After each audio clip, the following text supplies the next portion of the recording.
Hey seniors, I hope you're having an awesome morning or evening or whatever time that you're watching this video. This is just a review of the harder problems from chapter 8.5 and 8.6. Okay, so the first thing I want for you to notice is that the difference in these two examples. Okay.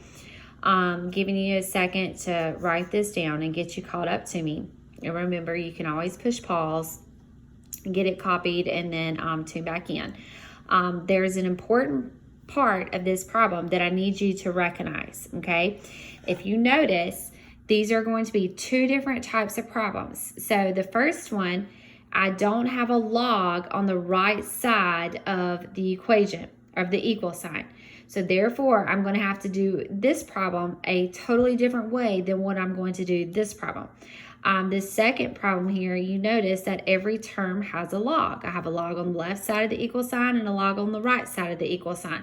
So I'm going to do that type of problem a totally different way. Okay, so you need to recognize the difference. So whenever you're working these equations, the first thing that you need to ask yourself, do I have logs on both sides? And if the answer is no, you're going to go this route of this example. If the answer is yes, you're going to go this route. Okay, so let's work with this type of problem. Okay, the first thing I noticed, I don't have logs on both sides. Okay, but I notice with this on the left side of the equal sign is that I'm adding. Now, what property goes with addition and logarithms? That's right, multiplication. So I'm going to bring log base of 6. I'm going to bring these together by multiplying them. X times x minus 9 equals 2. Okay, so I brought it together multiplying. All right, now here's the deal. I'm going to, first off, here, let me back up. Sorry, I'm kind of jumping the gun on this one. I noticed that this is my base. This whole thing's my answer. There's my exponent, okay? So I can change this to exponential. All right, so I have x squared minus 9x. I just multiply that out, equals, what's my base? 6. What's my exponent? Squared. Okay, 2. So here's my base. There's my exponent. There's my answer. If it helps, then you can write 6 squared equals x squared minus 9x. Base, exponent, answer. It just so happens that our answer looks ugly. Now I have a quadratic equation. So with quadratic equations, we got to set them equal to 0. So I have x squared minus 9x minus 36 equals 0. Okay, now I'm going to factor x minus what? 12 times x plus 3 equals 0. So x is going to equal positive 12 and negative 3. But here's the thing. I've got to plug my answers back into my equation, and I cannot have a negative answer. That means this cannot be negative or this cannot be negative. Well, if I plug negative 3 in, I'm definitely going to have a negative answer. So my only answer is 12. Okay? Now, sometimes you're only going to have one answer, both answers, or neither. So you've got to check it. Okay? And the answer right here cannot be a negative answer. Okay? That's the first type. All right, let's look at the second type of example. Okay? Here I have logs on both sides, which is a good thing. This is going to make our life a whole lot easier. The first thing I notice is that this 2 represents a power. So I really have log of base 7 of x squared equals log base 7. What am I doing right here? I'm adding. So that means I can bring them together and multiply. So what's 27 times 3? 81. So now, this is my new equation right here. Okay, when you have logs on both sides and you have just one answer here, I can drop my logarithms. So x squared equals 81. Now, what is x squared equal, or what is x going to equal? Positive and negative 9, but I can't have a negative answer, so my answer is just going to be 9. Okay, so those are our 2 examples. I'm going to do one more of that this one up here. This one's pretty easy. These are kind of difficult, so let's do just one more.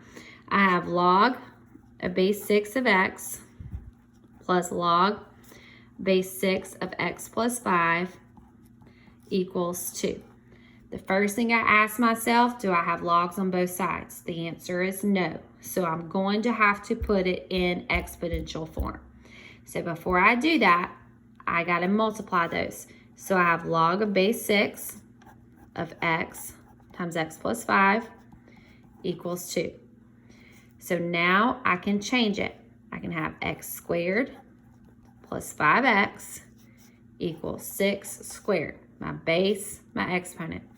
Now I have a quadratic equation that I can set equal to, what's 6 squared? 36 equals 0. Okay, so I'm going to factor x plus 9 times x minus 4 equals 0. So x equals negative 9 and 4. Which one's my answer? It's just going to be the 4. And that's it. Okay? Now, that's the hard examples on chapter 8.5.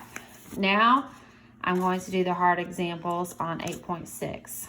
Really, they're not really that hard. The 8.6 are pretty easy, I'm not going to lie, as soon as I can get through it. All right. The change of base formula. What this is saying is, and some of your professors will revert back to this and they'll say, use your change of base formula. This is what they mean, okay? You have a problem, log base 3 of 10. You can rewrite this problem by saying log of 10 over log of 3.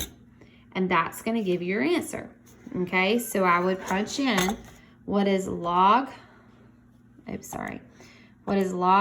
10 divided by log of 3. And your answer would be 2.096. Or, yeah. All right. Now, here's our first example. Express log 3 of 20 in terms of common logarithms. Then, round to the nearest 10,000. So they want you to do 2 things. The first is to write this like that. That's what that means in terms of common logarithms.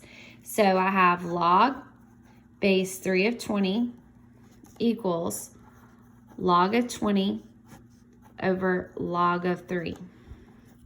So now I've expressed it. There's my first answer. So there's A. And then for B, I'm going to simply just put log of 20 divided by log of 3. And I have 2.7268. 2.7268. And there's my answer. Okay, there's my B part. All right, so with this one, log base 6 of 8. Write it as common logarithms. Log of 8 over log of 6. This is a good test question. I will ask you to write it in terms of logarithms, and then I'm going to ask you to evaluate it. So pay attention to that. So I have log of 8 divided by log of 6, and I get 1.1606. And there's my answer. Okay, so there's your hard problems with chapter 8.5 and 8.6. Okay, if you get stuck on some of these right here, do not hesitate to contact me. Okay, and we'll do some more when we do help class by Zoom. Hope you have a wonderful afternoon. Talk to you later. Bye-bye.